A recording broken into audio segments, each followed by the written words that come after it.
할렐루야.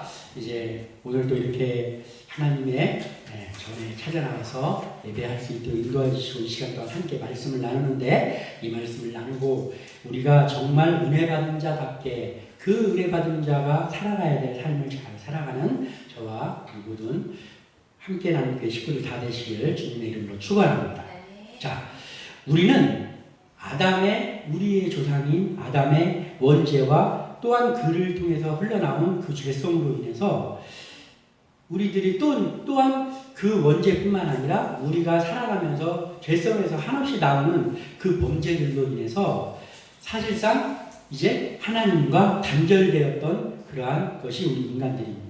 그래서 하나님과 단절되었다는 의미가 무엇입니까? 우리가 하나님이 지으신 인간이 하나님과 단절이 되었다. 그러니까 이제 하나님하고 관계가 끊어진 거예요. 관계가 끊어져서 아무런 관계가 없이 하나님과 아무런 관계가 없이 단절된 상태로 죄에 빠져서 사단의 자식의 역할을 감당하면서 살아간다는 것은 무슨 것을 의미합니까? 소망이 없는 거예요. 하나님이 만든 하나님의 걸작품이 하나님과 죄로 인해서 단절됨으로 인하여서 끊어져 있다라고 한다는 것은 그냥 관계 하나 끊어졌네 이 정도가 아니라 우리의 모든 소망이 끊어진 불행한 상황이다라는 거예요. 그러한 상황으로 우리 인간들이 살고 있는데 그 단절의 상태를 다시금 하나님과 회복의 상태로 다시금 돌려놓은 분이 있는데 그분이 바로 우리가 섬기고 믿는 예수 그리스도라는 것이죠. 그 예수님의 십자가의 대속의 사건은 어디 하나 좀 찌그러지거나 또는 어디 하나 좀 부족하거나 한 것이 없이 완벽하게 다시금 하나님과 우리의 단절되었던 그 단절을 회복시켜 놓으신 사건이다라는 것이죠. 그러니 이것이 우리에게 얼마나 이제 중요한 사건인지 모른다는 것이죠. 예수 그리스도를 믿는 자에게는 하나님과 단절이 완전히 해결이 되었습니다. 완전히 다시금 이어져서 하나님과 자녀와 아버지의 관계가 이제 그 예수님의 대속의 사건으로 인해서 이루어졌다는 거예요. 그래서 다시금 화평하게 됐는데, 근데 거기에 모든 사람이 다 참여해서 그걸 그냥 아무런 그런 것이 없이 누릴 수 있는 것이 아니라 한 가지 조건이 있습니다. 그것은 무엇이냐? 바로 그것을 계획하신 분이 하나님이시요, 그리고 그 일을 이루신 예수 그리스도가 우리의 죄를 대속해 놓으신 분이라는 구원자라는 것을 우리가 고백하고 믿는 것. 그 믿고 고백하는 자들에게는 그 은혜가 바로 제공이 된다는 거죠. 그러나 그 길을 예수님께서 열어놓으셨다가 하더라도 그것을 믿지 않고 그곳에 참여하지 않는다면 그러면 단절된 상태로 계속 살아갈 수밖에 없다는 것이죠. 이것을 알고 이것을 또 우리가 아는 것뿐만 아니라 믿고 여기에 나와서 이렇게 하나님 앞에 예배를 하고 있으니 우리는 바로 이 값없는 은혜, 이 값없이 하나님께서 주신 선물을 제대로 이제 누리고 있는 그런 복받은 사람들이 있다라는 것이죠. 그렇다면 우리가 이처럼 하나님 앞에서 복받은 사람인데 복받은 사람, 이 값없이 은혜를 받은 이 사람들이라고 한다면 우리가 삶을 살아갈 때 도대체 어떻게 살아가야 되겠냐는 것이죠. 이제 믿음으로 인해서 우리의 공로가 아무것도 없는 거예요. 그냥 저도 이제부터는 하나님의 자녀로 살겠습니다 하면서 먼저 한 것이 아니고 아무런 공로가 없고 좀 뉘우치겠습니다 한 적이 없는 바로 그때에, 우리의 공로가 없는 그때에 예수님께서 이미 십자가의 사건을 통해서 회복을 시켜 주셨고 우리 같은 자에게 또한 하나님께서 다가와 주셔서 우리가 다시금 예수님의 공로로 하나님의 자녀가 되었다라고 한다면 우리가 어떻게 살아야 되냐라는 것이죠. 그냥 이제 우리가 이제 이 단절됐던 것들 이제 해결됐구나. 다행이네. 큰일 날 뻔했네. 하마터면 큰일 날 뻔했네. 하고 그냥 그렇게 살아가는 것이 아니라 우리가 무언가 은혜 받은 자답게 살아가야 된다는 것이죠. 이 은혜 받은 우리는 그렇다면 그 은혜 받은 자답게 살아가는 것이 무엇입니까? 다르게 말해서 하나님의 영광을 위해서 사는 것을 말하는 거예요. 우리는 은혜 받은 자로서 해야 될 것은 한 가지입니다. 주님의 영광을 위해서 사는 것. 그래서 그리스도인의 삶의 목표는 오로지 주님의 영광을 위해 사는 것이다라는 거예요. 오늘 본문을 통해서 우리는 어떻게 은혜 받은 자의 삶을, 주님의 영광을 위해서 사는 자의 삶을 살아갈지를 다시 한번 살펴보면서 우리가 그런 사람 되어서 우리가 하나님의 은혜 받은 자답게 살아가는 주의 종들 다 되시기를 주님의 이름으로 축원하고 또한 부탁드립니다. 자, 첫 번째로 우리가 살펴봐야 될 것이 무엇입니까? 우리는 환난 중에서도 인내하는 삶을 살아야 된다는 것을 우리가 알고 살아가야 된다는 거예요. 우리는 그냥 안연하게 살아갈 때, 아무 일도 없을 때 누구나 감사할 수 있죠. 누구나 인내할 수 있죠. 그러나 그럴 때가 아니고 환난 중에 내가 있다 할지라도 거기서도 인내하는 삶을 사는 것을 우리가 알고 있어야, 그것을 통과해야 우리가 정말 주의 영광을 살 수 있다는 것을 생각하면서 우리가 이러한 삶을 살아야 된다는 거예요. 오늘 본문 2절과 3절에 보면은 즐거워한다라는 말이 2절에도 나오고 3절에도 나옵니다. 근데 2절에 즐거워한다라는 그 말과 또한 3절에 즐거워한다는 말이 조금 결이 달라요. 그래서 우리가 다시 한번 2절을 보면 또한 그로 말미암아 우리가 믿음으로 서 있는 이 은혜에 들어감을 얻었으며 하나님의 영광을 바라고 즐거워하느니라. 아멘. 이렇게 기록하고 있어요. 그러니까 여기서 즐거워하고 있죠. 근데 이 즐거움이 어떤 즐거움이냐? 바로 다시금 그 은혜라는 것을 하나님을 통해서 그 은혜를 받은, 값없는 은혜를 받은 상황을 바라보면서 그 속에서 우리가 이제 보게 되는 하나님의 영광을 바라보았기 때문에, 아, 우리가 다시금 이러한 복받은 인생을 다시금 받았구나, 단절이 해결됐구나라는 것들을 이미 바라보면서 즐거워하는 그 즐거움입니다. 그런데 3절의 즐거움은 어떤 즐거움입니까? 다만 이뿐 아니라 우리가 환난 중에도 즐거워하나니, 이렇게 기록하고 있어요. 어떻게? 환난 중에도 즐거워하나니. 자, 2절에 나와 있는 그 즐거움은 은혜를 바라보고 하나님의 영광을 바라봄으로 인해서 즐거움이 솟구쳐 나오면서 거기서 나오는 즐거움이에요. 그런데 3절의 즐거움은 어느 중에서 나오는 즐거움이라고요? 환난 중에서 나오는 즐거움이라는 거예요. 환난 중에서. 자, 환난 중에서 즐거워하는 것이 녹록치 않은 일입니다. 2절과 3절에 즐거워하는 상황이 값없는 은혜를 받은 것으로 인한 즐거움과 또는 환난을 당하는 가운데에서도 즐거워하는 것. 이 3절의 즐거워함이라는 것은 우리의 실생활에서는 이해하기가 조금 힘든 그러한 즐거움이라고 우리가 볼 수 있다는 거죠. 왜냐하면 이런 거예요. 사람은 이성을 가지고 살고 있잖아요. 그래서 지금이 내가 기쁜 상황이다, 내가 좀 언짢은 상황이다, 또는 슬픈 상황이다라는 것을 느끼면서 그 상황에 따라서 이렇게 내 기분이 변하기도 하고 나의 어떠한 마음 상태가 변하기도 하고 나의 살아가는 패턴이 변하기도 하면서 사는 것이 바로 보통 우리 사람의 삶이라는 것이죠. 그러면 그 삶에 비춰서 바라볼 때는 우리가 환난이 와가지고 환난 가운데에서 즐거워할 수 있다는 것이 사실상은 성립이 잘 안 되는 말씀이다라는 것이죠. 자, 그러면 그럼에도 불구하고 오늘 이렇게 기록해 놓은 것이 그러면 추상적인 이야기를 성경에다가 써놓은 것이냐, 지킬 수도 없는 지키기 힘든 추상적인 일을 성경에 써놓은 것이냐, 그렇지 않다라는 것이죠. 사람들의 보편적인 이성으로는 잘 되지 않는 게 맞습니다. 환난 중에서 두려워한다는 것이. 어떤 영광이 보인다든지 할 때 이전과 같이 즐거움을 얼마든지 할 수 있어요. 그렇지만 그런 것들이 바라보이지 않는 환난 가운데서 즐거워할 수 없는 것이 당연합니다. 그럼에도 불구하고 우리의 사람의 이성과 그 사람의 타고난 그 마음을 가지고는 할 수 없는 부분이 확실한데, 그것을 초월해서 전적인 하나님을 향한 믿음에서 나오는 그러한 하나님에 대한 신뢰, 이런 것을 통해서 이제 이것이 가능하다라는 거예요. 오늘 로마서를 기록한 이 사도 바울은 3절에서 기록을 하는데, 지금 이게 사도 바울이 기록한 거잖아요. 근데 이 사도 바울이 기록할 때 환난 중에서도 즐거워할 수도 있으니 라고 기록하지 않았단 말이죠.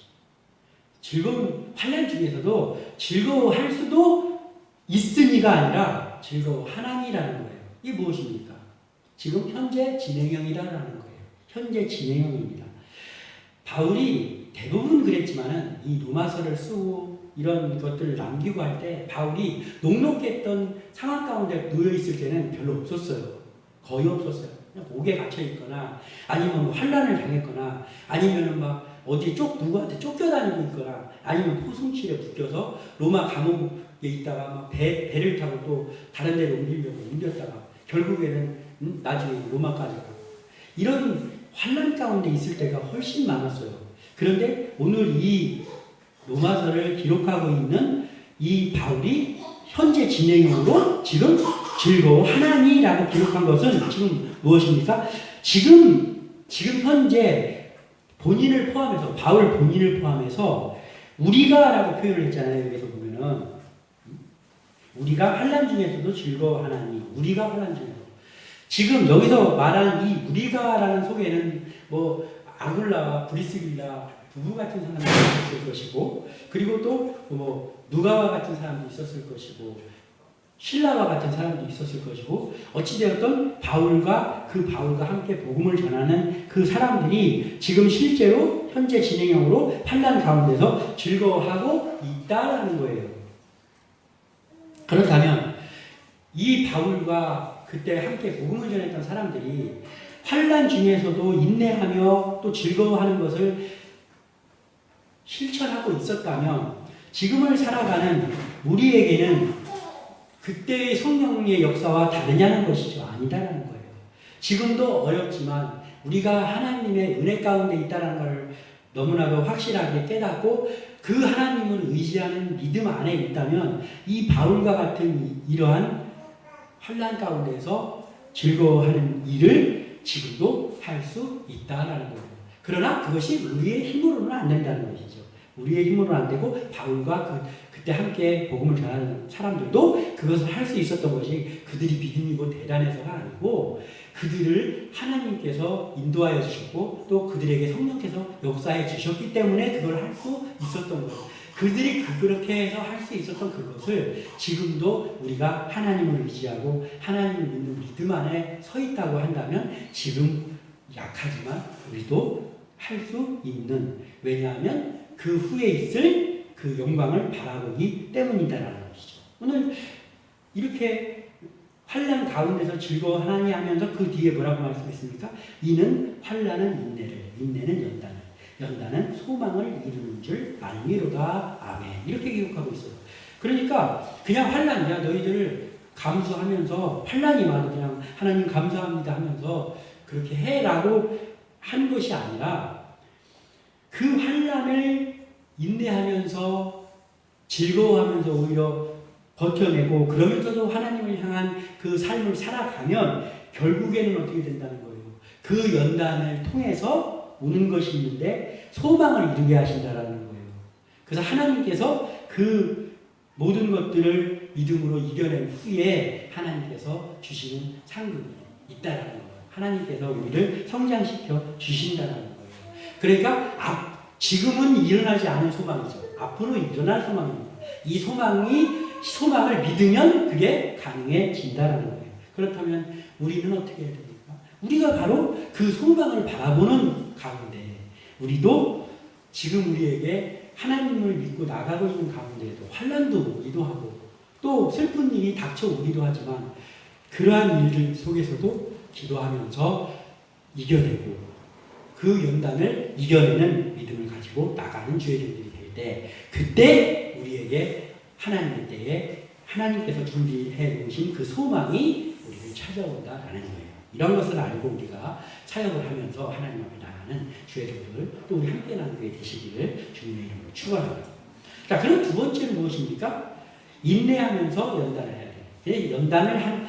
인내를 하면서 이게 또 중요한 거예요. 왜냐하면 값없이 받은 은혜를 받은 우리는 인내심이 그것이 있어도 되고 없어도 되고 하는 것이 아니라 값없이 은혜를 받은 사람이라면 하나님의 택함을 받고 하나님의 은혜 가운데 살아가는 사람이라면 인내는 당연히 가지고 있어야 되는 그러한 어떤 그 무기 같은 거라는 것이죠. 왜 그렇습니까? 세상의 교훈 중에도 이런 교훈이 있습니다. 아마 다 들어보셨을 거예요. 인내는 쓰고 열매는 달다. 유명한 말이잖아요. 인내는 제가 학창 시절에 또 그때는 어렸을 때 막 뭐 같은 거 좋은 거 있으면 막 이렇게 써붙여놓고 막 그러잖아요. 그럼 이걸 써붙여놓은 적도 있는 것 같아요, 제가. 막 공부하면서 인내는 쓰고 열매는 달다. 주로 공부하는 학생들에게 많이 이렇게 사용되는 도전을 주는 그런 격언인데 세상의 격언에도 이렇게 이야기하고 있습니다. 인내는 쓰지만 그 인내를 참고 견뎌내면 단 열매가 찾아온다는 거예요. 세상의 격언에도 이것이 있는데 말씀에 오늘 우리에게 주시는 말씀이 환난 중에서도 즐거워하면 환난은 인내를 그리고 인내는 연단 그 연단을 통과하면 소망을 이루는 줄 알미로다. 이렇게 이야기하는 거예요. 그러니 우리가 이것을 마음속에 두면서 우리가 이러한 삶을 살아가야 된다는 거예요. 더 정확히 말하면 그리스도인들은 인내가 없이는 그 어떤 하나님의 영광도 드러낼 수 없다라는 거예요. 그러니까 그냥 인내는 있어야 됩니다가 아니고 인내가 사실상은 인내가 없이는 그 어떤 하나님의 영광을 드러내는 일도 하는 것이 불가능하다 할 정도로 우리에게 있어서 인내는 있어야 되는 그런 요소라는 것이죠. 자, 우리가 예배 생활하는 것, 그리고 우리가 교회에서 봉사하는 것, 그리고 우리가 또 세상 사람들과 섞여서 살아가다 보면 여러 가지 일을 겪게 되잖아요. 아니 또는 세상 사람들이 아니고 믿는 사람들이고 아니 믿는 정도가 아니고 막 주의 종들이고 막 이런 사람들을 대할 때도 마찬가지입니다. 그렇게 사람들 간에서 이렇게 살아갈 때 또는 전도하는 일을 한다든지 이러한 일을 할 때 어느 한 가지의 일에서도 우리가 인내가 필요하지 않을 때가 있습니다. 우리가 인내하지 못한다면 그 속에서 견뎌낼 수가 없어요. 예배 생활하는 것, 우리가 예배 생활하는 것 할 때 인내가 없이 그냥 아무 일도 없어가지고 다음 주일 되면은 양복 다 입고 교회 오고 이렇게 되던가요? 안 됩니다.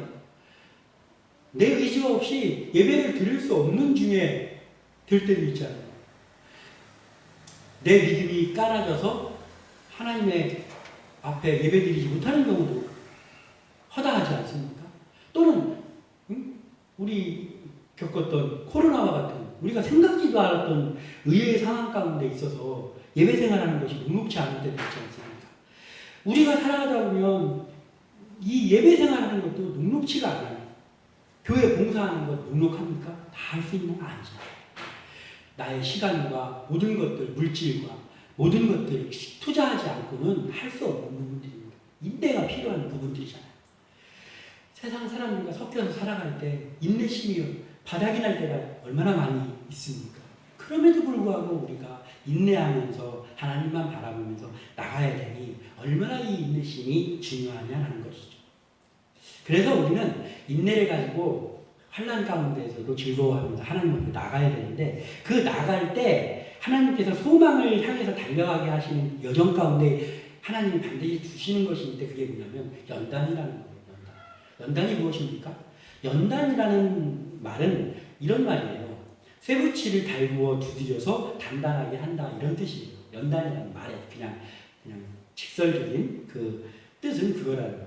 쇠붙이를 달구어 두드려서 단단하게 한다 이런 거예요. 즉 수련을 한다라는 거예요. 그러니까 지금 뭐예요? 그 환난 가운데 즐거워하면서 인내하면서 나가는 우리를 바라보는 하나님께서는 우리를 그냥 니네들 한번 골탕 먹어봐라 하고 그런 일을 당하게 하시는 것이 아니고 지금 우리를 수련한다라는 거예요. 그런 일이 우리에게 다가올 때는 우리를 두드려서 단단하게 하는 과정 가운데 우리를 두셨다라고 생각을 하면 된다는 거죠. 그러면 그 연단을 우리가 받을 때 그 연단을 인내가 없이 우리가 받을 수 있습니까? 받을 수 없죠. 그래서 사실 우리가 인내해야 되는 것도 있고 또 하나님께서 연단을 통과하는 사람들에게 누구에게나 그 인내라는 도구를 이제 우리 눈에 보이진 않지만 주신 거예요. 그래서 그 인내라는 도구를 가지고 하나님을 의지하는 믿음이 있다면 그 믿음을 부여잡고 인내라는 도구를 가지고 그 연단을 이겨 나가게 된다는 거예요. 그래서 못된 사람들도 만나고 그 속에서 억울함도 당하기도 하고 또한 어려운 질병을 겪기도 하고 또는 어려운 상황을 맞이하기도 하지만 그 속에서 인내하면서 하나님을 바라보면서 하나님이 장차 주신 소망을 바라보며 즐거워하면서 우리가 그 연단을 이겨나가게 된다는 거예요. 끊임없이 인내하는 자세로 환난을 이겨내고 나아갈 때 단단해지고, 그리고 그때에 우리에게 비로소 이제 하나님께서 주시는 것이 있는데, 그것이 뭐냐면 우리에게 인격과 품성을, 우리가 가지고 있던 것 말고 새로운 품성과 인격을 이제 그 연단을 통해서 더 믿음이 단단해지고 하나님 앞에 인내하면서 믿음의 사람으로 섰을 때, 그때 하나님께서 허락해 주신다라는 거예요. 우리는 다 그러한 품성과 인격을 가져야 되는 사람이다라고 말할 수 있는데, 우리가 갖는 바로 하나님의 주신 그 연단을 이겨내고 믿음의 사람으로 더 굳건히 서서 모든 환난을 이겨내고 얻은 결과로 갖게 되는 그 품성과 인격은 어떤 품성과 인격이냐? 바로 그리스도의 품성과 인격이라는 거예요. 그래서 우리가 대책 안 서는 사람이고 실수투성이고 그런 사람들이고 뭐가 많이 나있는 사람들이지만, 하나님께서 그 환난을 주실 때 그것을 그냥 받아들이지 않고 인내하면서 즐거워하면서 하나님을 의지하며 나가고, 그 속에서 우리가 연단되어지고, 그래서 단단하게 다시금 다듬어지고, 거기서 하나님께서 주신 그 품성과 인격, 바로 그리스도의 인격과 품성을 주셨을 때 우리가 드디어 하나님의 일을 제대로 할 수 있는 하나님의 사람이 된다라는 것이죠. 자, 우리가 이렇게 보면은 뭐를 알 수 있냐면, 이런 두 가지가 있는데 뭐가 있냐면, 한 가지는 훈련이라는 게 있어요. 훈련. 아까 말한 하나님께서 우리에게 하시는 그 연단 같은 것이죠. 훈련이라는 게 있어요. 근데 또 한 가지는 뭐냐면 고문이 있습니다. 고문.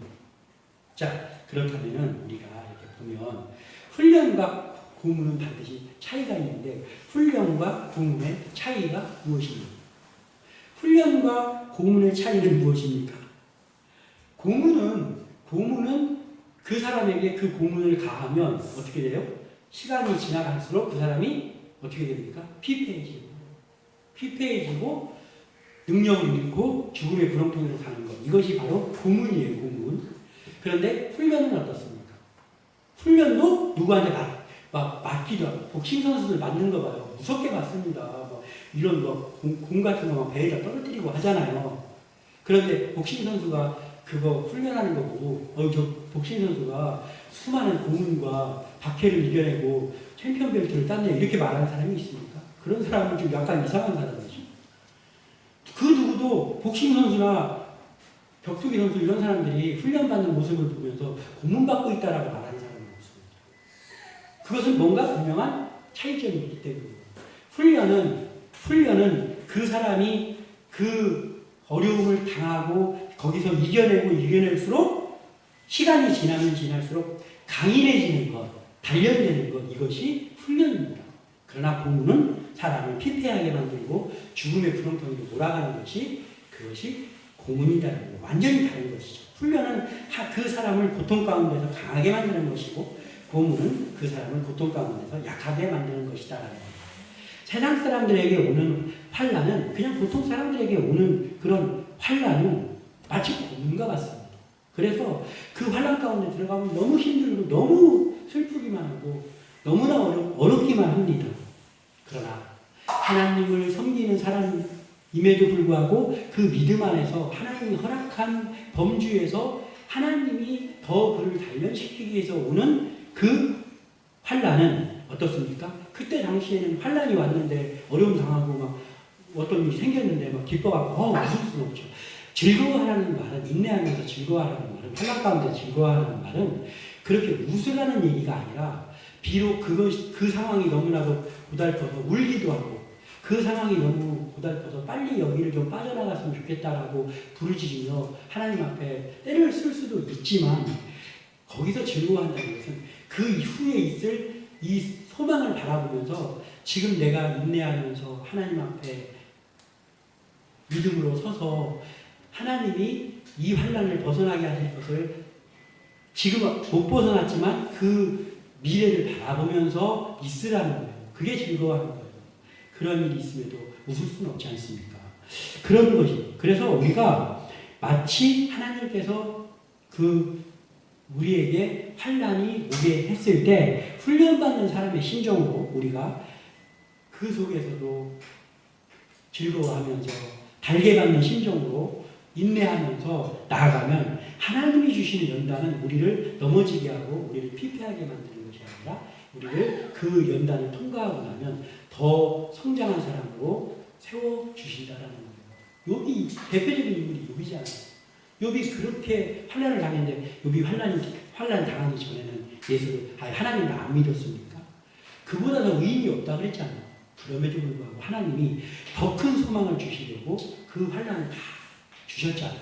근데 그것을 욥이 인내하면서 울고 하나님 앞에 통곡하기도 하고 했지만 그 통곡이 바로 이 성경에서 말하는 환난 가운데서의 즐거움이었다는 거예요. 하나님이 그래도 바라보고 나가는 거예요. 그랬더니 어떻게 됐습니까? 욥이 피폐해져가지고 고문당한 것처럼 쓰러져서 그냥 죽었습니까? 아니죠. 욥은 다시 훌훌 털고, 아니 훌훌 터는 게 아니라 하나님께서 갑절에 복을 내려주시고 그저 그 전보다도 더 큰 것을 누리며 더 큰 소망을 주셨다는 것을 우리가 성경을 너무나도 잘 알고 있습니다. 그래서 우리가 이제 그 욥과 같은 그러한 마음을 가지고 우리도 인내하면서 나아가는 것이죠. 자, 올림픽에 나가는 선수가 훈련을 받고 있을 그때에 그 훈련 받는 것을 우리 훈련은 이거는 훈련이 아니고 완전 고문이야. 나 다시는 못한다. 다시는 못해. 내가 한 번은 했지 두 번은 못한다. 진짜 이러면서 한다면은 올림픽에 나갈 선수가 또는 아시안 게임 같은 데 나갈 선수가 어디 있겠습니까? 아무도 없겠죠. 그것을 고문으로 생각합니다. 그러나 거기에 나가는 선수들은 그것을 고문으로 생각하지 않고 그리고 사실상 고문도 아닙니다. 훈련이에요. 그들이 거기서 그 훈련을 받고 하면서 그때는 너무나 힘들어서 울기도 하고 막 선수단 숙소에 갔다가 너무 힘들어서 집으로 도망가서 다시 온 선수들도 있고 막 그렇잖아요. 그럼에도 불구하고 그들이 인내하면서 울면서도 그들이 우는 것은 지금 슬퍼하는 겁니까? 아니잖아요. 울고 있지만 그 울음 속에도 훈련을 계속 받고 있는 건 왜 받습니까? 그 속에 있을 영광, 그 소망을 바라보는 거예요. 그 선수들이. 그러다 보니까 금메달도 따고 은메달도 따고 그러면서 영광을 받는 거잖아요. 보상을 받는 거잖아요. 우리 예수 믿는 사람은 똑같단 말이죠. 선수라면 훈련을 당연히 받아야만 그 상급을 받을 수 있는 것처럼 예수 믿는 사람도 그냥은 하나님의 영광을 받는 사람이 아무도 없다는 말이에요. 하나님의 사람이라고 하면 반드시 통과해야 될 것이 있는데 그 연단이라는 거예요. 근데 하나님께서 통과하게 하는 연단이 그 마귀가 하는 시험이나 유혹하고는 완전히 다르다는 것을 우리가 알 수 있다는 것이죠. 그러면 이것이 하나님의 연단이다라는 것을 우리의 마음속에 주신다면 우리는 그때부터 달게 받으면서 우리가 기도하며 하나님 앞에 더 가까이 나가면서 그것을 통과해야 된다는 거죠. 그걸 통과하고 나면 그 환난이라는 도구를 이용해서 또 인내라는 도구를 이용해서 우리의 믿음을 단단하게 하시고 그리고 또 우리가 그리스도를 닮은 품성과 인격을 가진 주의 종들로 더 서서 하나님의 일을 끝까지 할 수 있다는 것이죠. 우리가 이런 것들을 바라보면서 이제 우리가 오늘 또 마지막으로 한 가지만 더 본다면 이런 거예요. 8절의 말씀을 이루기 위해서 이러한 일들을 주시는 건데 그냥 8절의 말씀. 우리가 아직 죄인 되었을 때에 그리스도께서 우리를 위하여 죽으심으로 하나님께서 우리에게 대한 자기의 사랑을 확증하셨느니라. 아멘. 이렇게 기록하고 있어요. 뭐라고요? 우리가 아직 죄인 되었을 때. 그러니까 우리가 이제 깨달았을 때가 아니고 우리가 아직 죄인 되었을 때. 그러니까 예수님이 십자가에 돌아가셨을 때 사람들이 이제 막 깨닫기도 하고 막 하니까 이제는 얘네들 다시 구원해 이제 단절됐던 거 다시 풀어줘도 되겠네 하면서 하나님이 예수님을 보낸 게 아니라는 거예요. 우리가 아직도 죄인입니다. 아직도 대책 없는 상태 그대로 있었어 그때. 예수님 보냈더니 예수님 십자가에 못 박아서 십자가에다 못 박고 막 했잖아요. 우리 사람들이. 우리가 아직 죄인 되어 있는 뇌를 끼우치지 않았을 그때에 그리스도를 보내신 것은 뭐냐? 하나님이 사람을 얼마나 사랑하는지를 하나님께서 확증하신 사건이라는 거예요. 사람 같으면 그게 가능합니까? 깨닫지 않은 사람 다시 막 죄 용서해줘가지고 이렇게 다시 와서 여기서 다니게 합니까? 우리가 가끔 그런 얘기 하잖아요. 저런 사람은 감옥에서 못 나오게 해야 되겠네요. 이런 얘기 하잖아요. 저런 사람은 그냥 무기징역 해야 되는 거 아니에요? 이렇게 하는 경우도 많잖아요. 사람이 그렇다는 것이죠. 근데 하나님이 그렇지 않고 아직도 대체 없는 그 죄를 여전히 짓고 있는 그 인간들이었는데 그때 우리가 아직 죄인이었을 때 그때 예수님을 보내셔가지고 십자가에 못 박히게 하셔가지고 그 피로 대속을 하셨다는 거예요. 이 대속은 얼마나 완벽한 대속인지 그 예수님이 십자가 사건 본 기준으로 뭐 어떻게 하고 이게 아니에요. 그 전에 왔다가 이미 죄를 지었던 사람들의 죄부터 시작해서 앞으로 올 그 모든 사람들, 예수님이 다시 오실 그날까지 올 수많은 사람들의 죄까지 다 용서해 놓으신 거예요.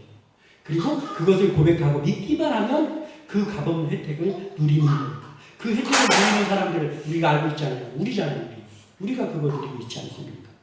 그러니 연단을 통해서 나타나는 소망이 얼마나 위대한 것인지 우리가 알고 그것에 걸맞는 영광스러운 삶을 살아야 된다는 거예요. 이 8절을 바라보면서 내가 죄인 되었을 때 나를 하나님께서 택해 주시고 예수님의 보혈로 우리가 구원받고 주의 종까지 만들어 주셨으니 우리가 이제 어떻게 살아야 될지 답이 나오잖아요. 하나님의 영광만을 위해 살아야 된다. 왜냐하면 하나님이 우리에게 그 사랑을 먼저 확증해 주신 것을 우리도 거기에 담내하면서 살아야 된다는 거예요. 감사합니다. 그 담내하는 길이 무엇입니까? 복음을 증거하는 삶, 그리고 사람의 영혼을 살리는 삶, 그리고 하나님의 기뻐하는 일을 하면서 말씀대로 살아가는 삶이 바로 그것이라는 거예요. 그 확증에 보답하는 길.